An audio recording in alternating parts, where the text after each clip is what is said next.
Assalamualaikum warahmatullahi wabarakatuh. Ketemu lagi bareng aku Andi dan tim Galang Horor. Di kesempatan kali ini aku bakal ngebahas satu cerita tentang pesugihan yang mungkin belum semua orang itu tahu tentang pesugihan ini. Mungkin kebanyakan orang tahu pesugihan itu ya kayak babi ngepet, pelihara tuyul, atau yang lainnya. Tapi kalau pesugihan kali ini yang pengen aku bahas itu namanya pesugihan tuker rogo. Dalam arti di bahasa Jawa sendiri, pesugihan tuker rogo ini bermakna, kalau tuker itu artinya sama tukar, tapi kalau rogo itu raga. Jadi maknanya pesugihan yang menukarkan atau mengorbankan raganya sendiri untuk ditumbalkan ke jin pesugihan. Nah, tanpa basa-basi, aku langsung aja bakalan bahas beberapa poin penting tentang pesugihan tuker rogo ini. Dan untuk kalian para sahabat Galang Horor, boleh disimak sampai habis biar nggak gagal paham, biar nggak ada miskomunikasi, bisa diambil sisi baiknya dan sisi jeleknya boleh dibuang. Kita sama-sama belajar, aku juga masih belajar. Yang penting kita sama-sama berbagi pengalaman, apa yang aku tahu atau kalian tahu nanti bisa di-share di kolom komentar.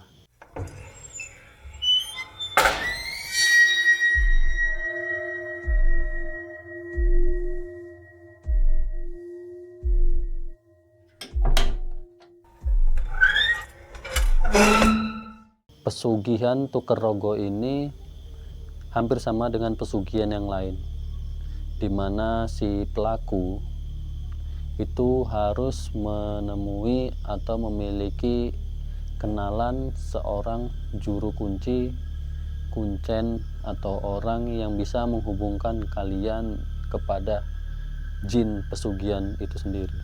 Dan syarat-syarat lainnya itu juga sama seperti pesugihan yang lain. Si pelaku pesugihan itu harus menyediakan beberapa sesaji, mahar, juga syarat-syarat lainnya. Tapi yang membedakan dengan pesugihan yang lain, pesugihan tuker rogo ini itu si pelaku harus atau bahkan diwajibkan memiliki beberapa ekor binatang peliharaan. Sebenarnya dari apa yang aku cari tahu, dari apa yang aku baca, itu nggak disebutkan si pelaku ini harus memiliki hewan peliharaan itu seperti jenis apa atau seperti apa, itu nggak dijelaskan sama sekali. Tapi dari apa yang aku cari tahu secara batin, sosok hewan peliharaan yang harus dimiliki oleh pelaku pesugihan tuker rogo ini itu sejenis kera, atau biasa kami menyebutnya monyet. Itu bisa seekor kera, juga bisa seekor kucing.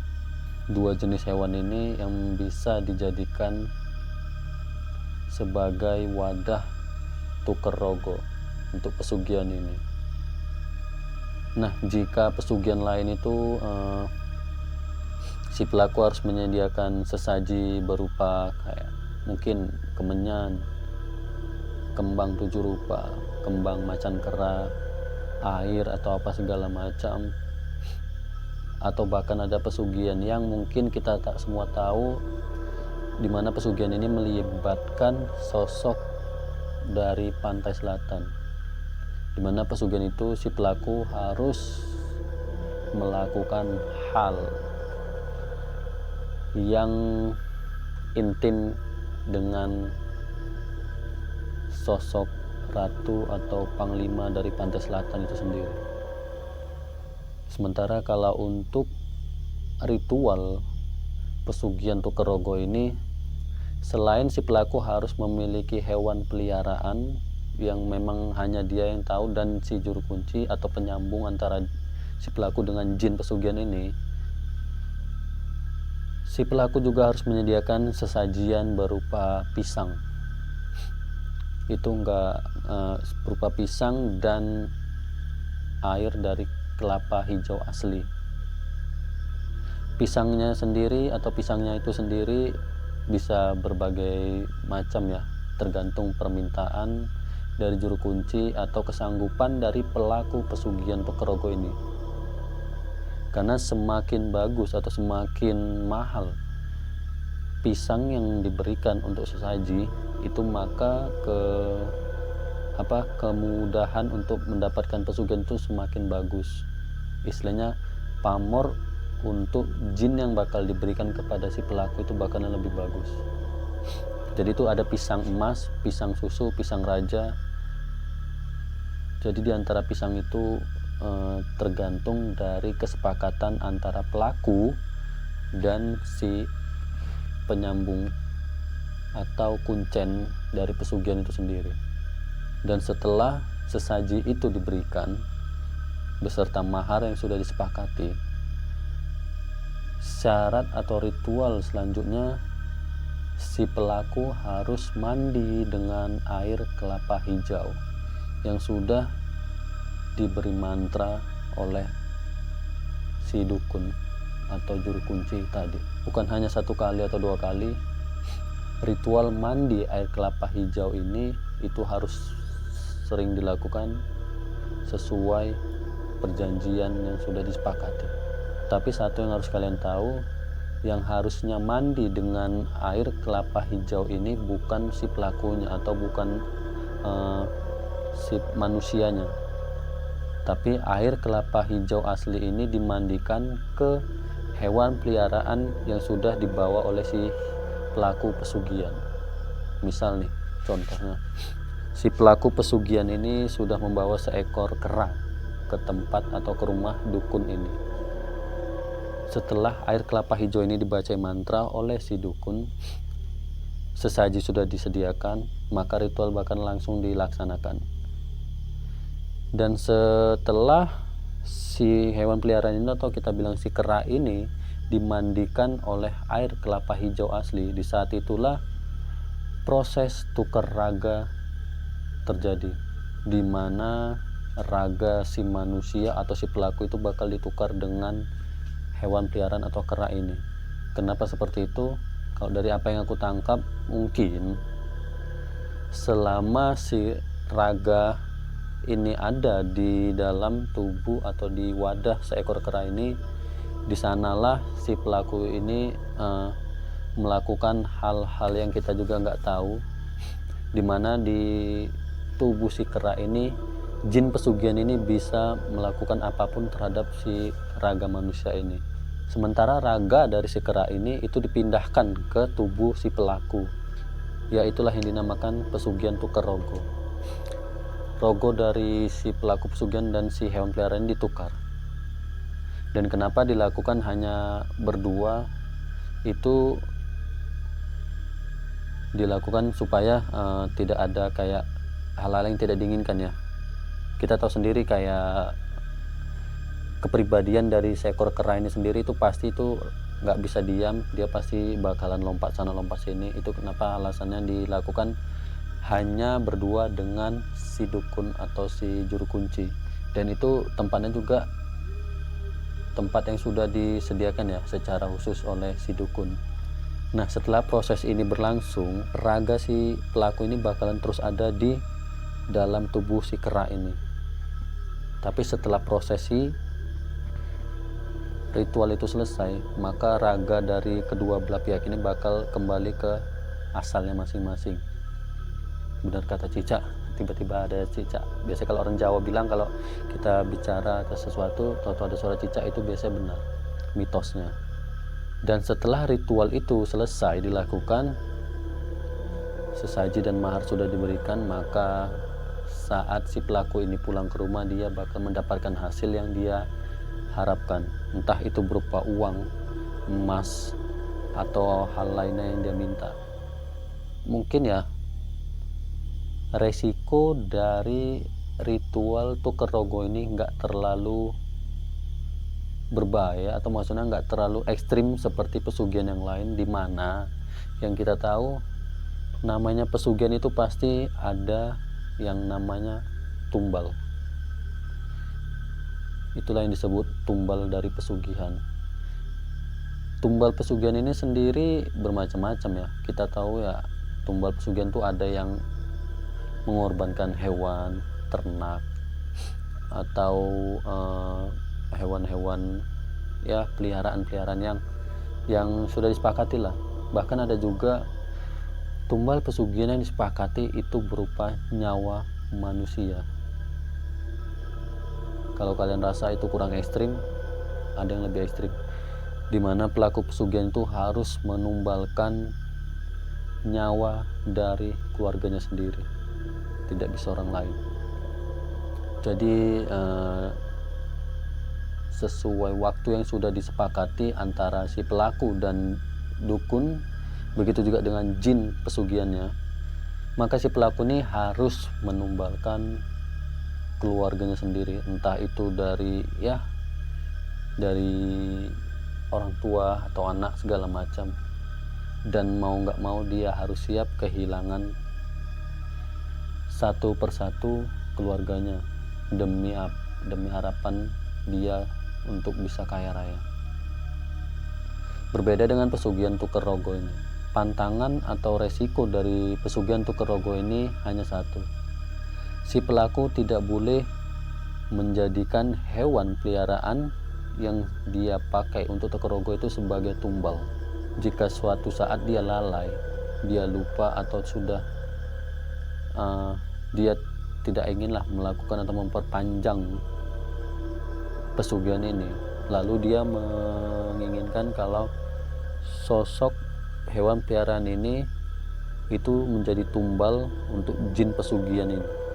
Nah, di saat itulah, di saat hewan itu ditumbalkan, entah itu disembelih, dipotong, atau diapakan lainnya, di saat hewan peliharaan itu mati, maka si pelaku pesugihan atau tuan dari hewan ini sendiri itu juga bakal mati.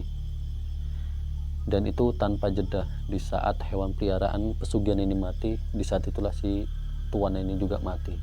Jadi pesugihan tuker rogo ini kelihatannya simpel, tidak seperti pesugihan yang lainnya, hanya memakai beberapa syarat yang juga tidak terlalu ribet. Tapi resikonya juga, kalau sampai dia lalai, itu bisa menghilangkan nyawa dia sendiri, walaupun tidak kehilangan anggota keluarganya. Berbeda dengan pesugihan yang lain ya, yang kita tahu, jika di waktu tertentu dia harus memberikan tumbal. Jika tumbal itu sudah dirasa habis dari keluarganya, dia mungkin bakal cari orang lain yang sedarah dengan dia atau dengan keluarganya sendiri untuk dijadikan tumbal. Tapi di saat dia lalai memberikan tumbal dari keluarganya itu sendiri, maka yang akan menjadi tumbal adalah dirinya sendiri. Dirinya lah sendiri yang akan dijadikan budak di alam jin pesugihan ini. Memang awalnya atau rata-rata dari apa yang kita tahu, para pelaku pesugihan ini bakal kaya mendadak. Dia bakal kaya mendadak, dia punya banyak harta, dia bisa merubah ekonominya yang dulunya bukan siapa-siapa menjadi orang besar. Tapi satu hal yang perlu kalian perhatikan, kekayaan seseorang yang tiba-tiba melejit secara nggak normal itu patut kalian curigai. Ya, aku bukan mengajari kalian untuk atau menggiring opini ya ke bagian ini, tapi memang ada beberapa hal atau beberapa momen yang aku lihat sendiri, aku alami sendiri, di mana seseorang yang melakukan pesugihan ini tiba-tiba memiliki harta yang banyak, usaha yang maju pesat, dan usaha tempat dia ini selalu ramai pengunjung, mau itu hujan, badai, angin. Dan yang paling mencolok itu, aku tidak menceritakan si A, si B atau siapapun ya, tapi ada memang hal yang memang aku temui secara langsung. Aku nggak bisa sebut siapa, di mana, dan kapan.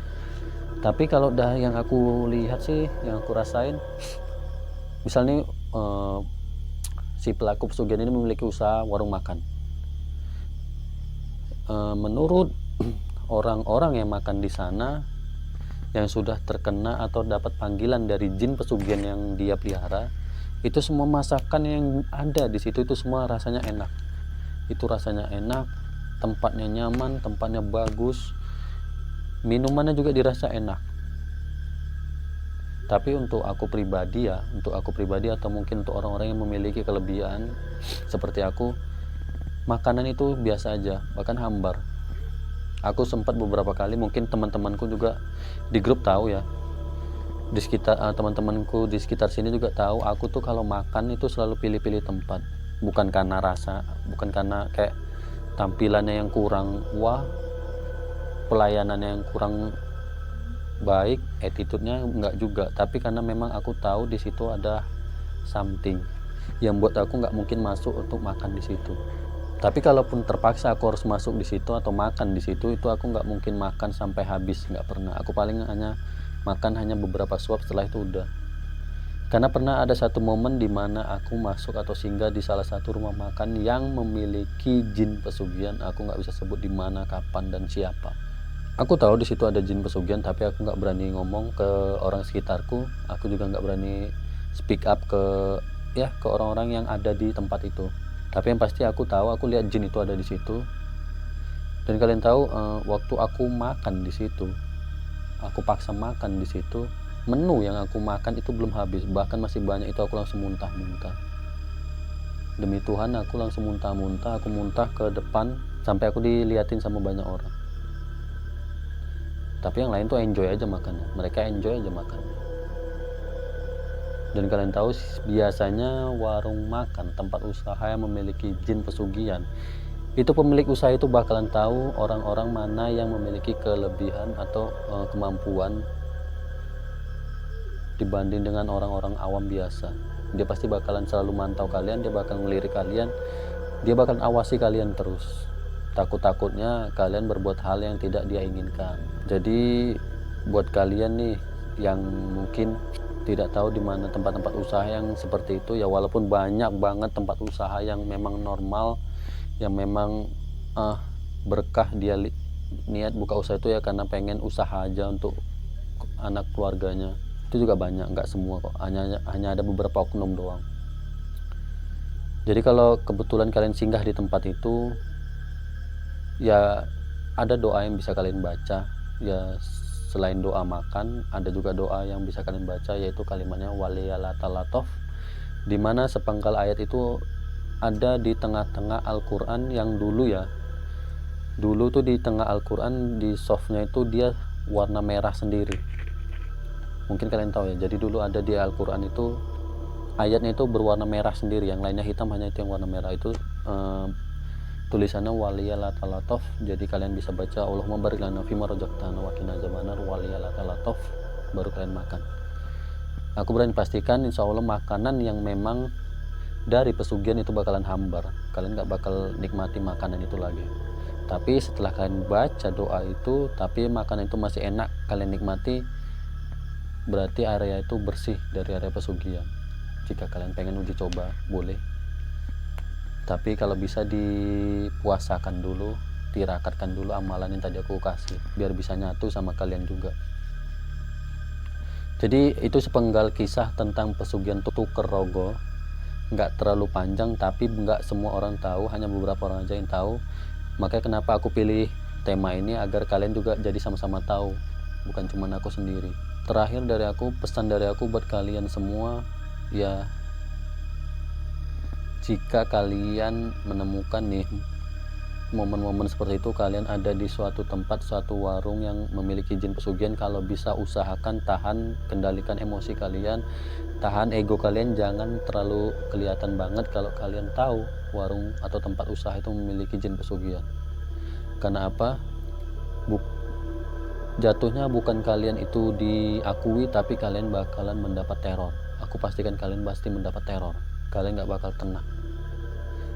Karena si pemilik usaha yang memakai jin pesugihan itu gak bakal terima jika ada yang mengganggu atau mengusik usahanya. apalagi sampai menjatuhkan usahanya sampai bangkrut gara-gara kalian keceplosan menyebut kalau tempat usaha itu memiliki jin pesugihan. Ada baiknya kalau kalian punya kelebihan, mending kalian ajak sanak saudara kalian, keluarga, teman-teman kalian tuh mending pindah ke tempat lain sebelum kalian masuk ke dalam tempat makan itu. Karena kalau kalian sudah masuk ke tempat makan itu, warung itu, otomatis kalian juga bakalan sungkan untuk keluar dari warung itu. Dan ya ada baiknya jangan pernah ikuti hal-hal yang melenceng seperti pesugihan segala macam, karena sejatinya rezeki kalian, rezeki aku, rezeki kita semua sudah diatur sama Allah, sama Tuhannya kita, dan gak bakal berpulang seorang manusia, seorang hamba ke alam barzah sebelum semua rezekinya di dunia itu habis, walau hanya satu butir beras tersisa. Jadi sebelum semua rezekinya di dunia ini habis, itu nggak bakal dia berpulang ke rahmatullah, dia nggak bakal kembali ke alam barzah. Jadi ada baiknya kita sama-sama ikhtiar, apapun yang bisa kita lakukan untuk mendapatkan rezeki yang halal, yang berkah, bisa dilakukan. Entah itu ya jualan yang halal, jualan yang berkah, atau kerja, atau ada kelebihan kalian yang lain bisa kalian kembangkan, lebih baik seperti itu. Jadi apa yang kalian dapat, apa yang kalian berikan untuk keluarga kalian itu lebih berkah, nggak mesti banyak, nggak mesti berlebihan. Itu aja dari aku, semoga bermanfaat. Aku Andi. Assalamualaikum warahmatullahi wabarakatuh.